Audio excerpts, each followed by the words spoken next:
Sebejat apapun anakmu, senakal apapun anakmu, dan sedurhaka apapun anakmu, dia tetaplah anakmu yang harus kau lindungi. Itulah yang ada di pikiran John Ling, seorang mantan napi yang sedang menjalani hukuman bebas bersyarat. Halo guys, assalamualaikum warahmatullahi wabarakatuh. Ketemu lagi barengan aku Caca. Terima kasih untuk kalian semua yang sudah klik channel ini. Aku doakan semoga kalian selalu sehat, panjang umur, dan berlimpah rizkinya. Untuk video aku kali ini, aku akan menceritakan alur film yang berjudul Bloodfather. Film ini dibintangi oleh Mel Gibson. Dan film ini menceritakan tentang seorang ayah yang berusaha melindungi anak gadisnya dari kejaran para mafia. Sore itu, Lydia sedang membeli senjata. Ia disuruh kekasihnya Jonah. Mereka akan merampok.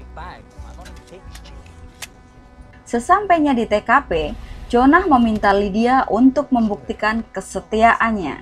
Dia diminta untuk menjaga pintu belakang, jangan sampai ada yang lari. Ia pun menangis. Lalu Jonah memberikan micin, nih buat ngemil katanya. Beberapa saat kemudian dia mendengar suara tembakan, ia pun masuk. Seseorang sudah terkapar dan Jonah sedang menyiksa seorang wanita. Lydia pun tidak tega, ia meminta Jonah menghentikannya.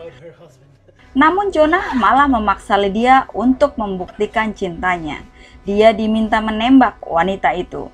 Namun secara tak sengaja, ia malah justru menembak Jonah, mengenai lehernya. Seketika, Jonah pun tersungkur bersimbah darah. Dan Lydia lari dikejar teman-teman Jonah.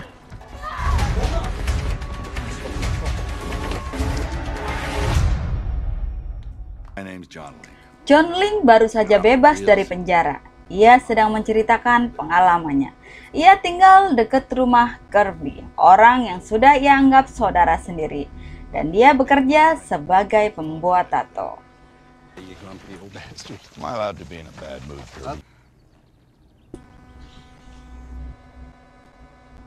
Tiba-tiba telepon di rumahnya berbunyi. Lydia, anak yang selama ini dia cari-cari, menelponnya. Dia mau meminjam uang untuk ongkos mencari kerja, katanya. John pun mengatakan ada. Mereka pun janjian akan bertemu di pasar Bringharjo dekat tukang nasi gudeg. Dengan mobil tuanya, John menjemput Lydia.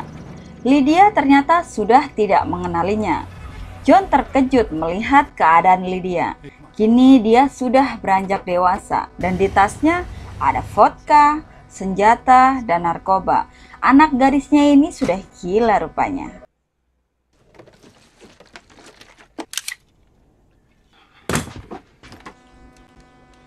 Ketika di rumah ayahnya, Lydia mendapatkan sebuah pesan dari teman-teman pacarnya. Mereka mengatakan akan menemukannya. Ia pun menjadi sangat kacau. Dan kemudian dia pun menceritakan kepada ayahnya bahwa dia telah membunuh pacarnya. Mendengar itu, John tahu bahwa anaknya dalam bahaya dan ia bertekad untuk melindunginya. Hingga pada suatu malam, rumahnya didatangi oleh para berandalan. Rumahnya pun diberondong peluru. Tapi untunglah para tetangga datang untuk membantunya. Dan setelah serangan itu, mereka pun memutuskan untuk pergi. Ia tidak mau Lydia ditangkap oleh polisi, karena dia sudah tahu apa yang akan terjadi.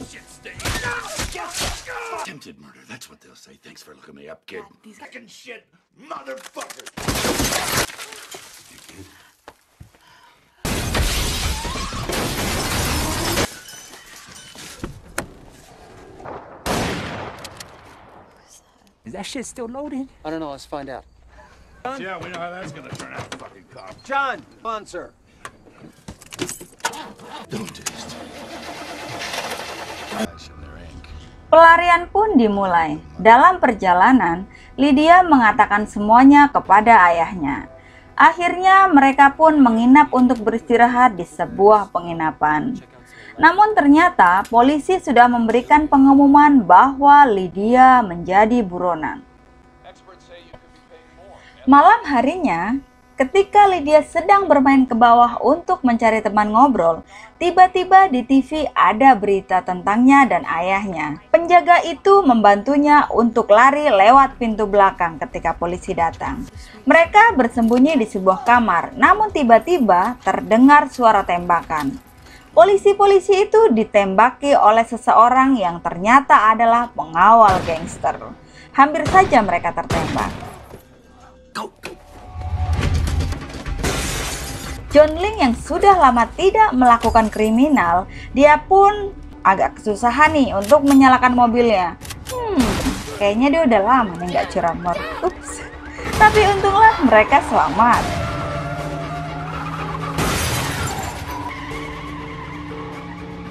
Baby, that was a Sicario. Cartel. Di tengah perjalanan, John Ling menghentikan mobilnya. Ia menelpon Rios, orang temannya yang masih mendekam di penjara. Ia mencari tahu sebenarnya siapa orang yang sedang dihadapinya. Lalu mereka meninggalkan mobilnya dan menumpang odong-odong. Y él es mi padre, pero no le gusta hablar. No se preocupen. Él es un... Akhirnya mereka berhenti di sebuah bar. John Ling bermaksud mencari teman lamanya yang bernama Preacher. Dulu dia pernah berhutang budi pada John Ling. Namun para berandal di sana tidak mau membantunya. Ia pun kesal lalu berusaha menelpon temannya. Saat dia sedang menelpon, anaknya merayu para berandal itu. John jadi khawatir, dia pun segera menarik tangan anaknya. Tetapi ternyata berandal itu memberitahu kepada Lydia alamat Preacher. Stop feeling sorry for yourself and start listening. I got the address. Mereka pun segera ke sana. Christine, istri dari Preacher, menyambutnya. Begitu juga dengan Preacher. Bahkan teman lama mereka juga diundang. Hingga akhirnya ketika John menagih uang dan Harley-nya, Preacher pun menyangkalnya. Ia mengatakan uangnya sudah tidak ada. Pagi harinya, istri Preacher menodongkan senjata. John yang lebih muda dengan mudah mengatasinya. Ia pun segera mengambil haknya dan pergi entah kemana. I ever fucking had. How about I shoot you right now? Your daughter ran out. The day I kept my fucking mouth shut for you, old man. You know what I'm looking for? My keys. And now look at you. You're so fucking broke and pathetic.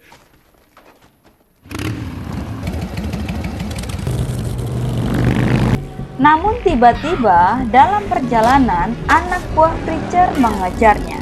Mereka menembakinya, namun John lebih sakti dari mereka.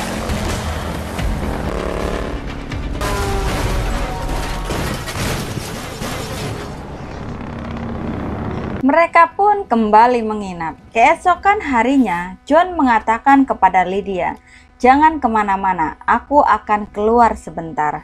Nanti aku akan meminta Kirby untuk membantumu, Lydia."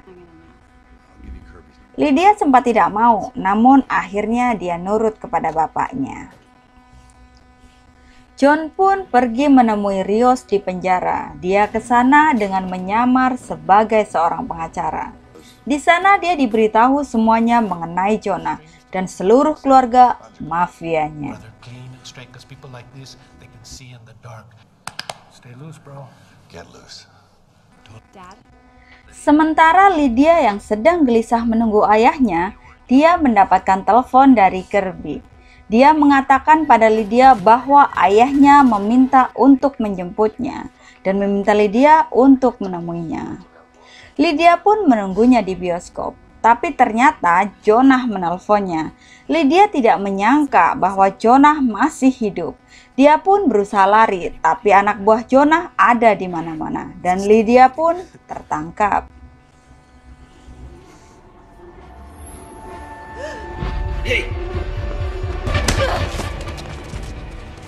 Keluar dari penjara, John Ling memeriksa teleponnya. Ternyata Lydia menghubunginya. Namun tiba-tiba Jonah menelponnya. Ia mengatakan Lydia dan Kirby ada di tangannya. Jonah juga mengancam, namun John Ling mengatakan, aku lebih tahu siapa dirimu.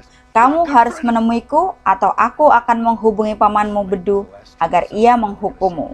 Dan jangan salah, pengawalmu itu adalah pengawal pamanmu dan dia juga mengawasimu.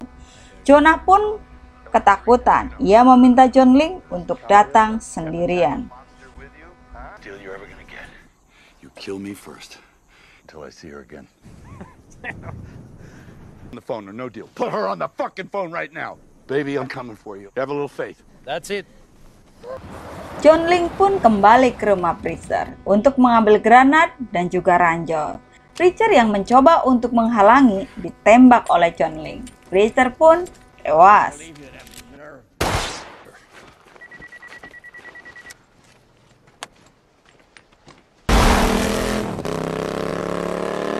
Kemudian John Ling pun datang menemui Jonah.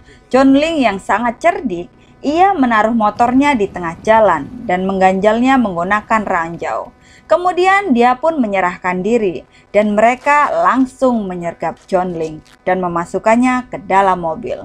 Pada saat anak buah Jonah akan memindahkan motornya, seketika ranjau itu pun meledak dan pertempuran berlangsung sangat sengit.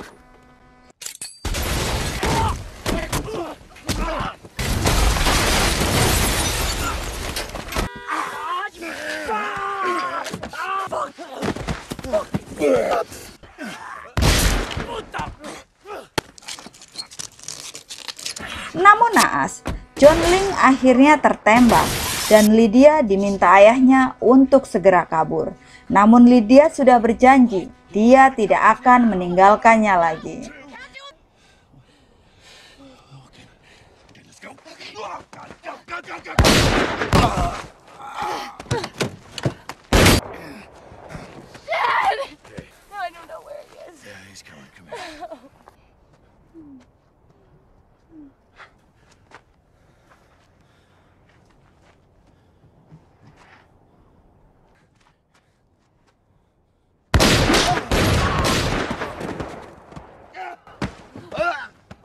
Dan film pun usai. Sementara Jonah yang melarikan diri tertangkap oleh polisi. Di penjara dia disiksa oleh Riot dan teman-temannya. Oke guys, itu tadi alur cerita dari film Bloodfather. Seru ya filmnya. Buat kalian yang suka dengan video ini, jangan lupa bantuannya untuk subscribe, like, dan juga komen ya. Aku Caca pamit undur diri. Sampai jumpa di video aku selanjutnya. Dadah!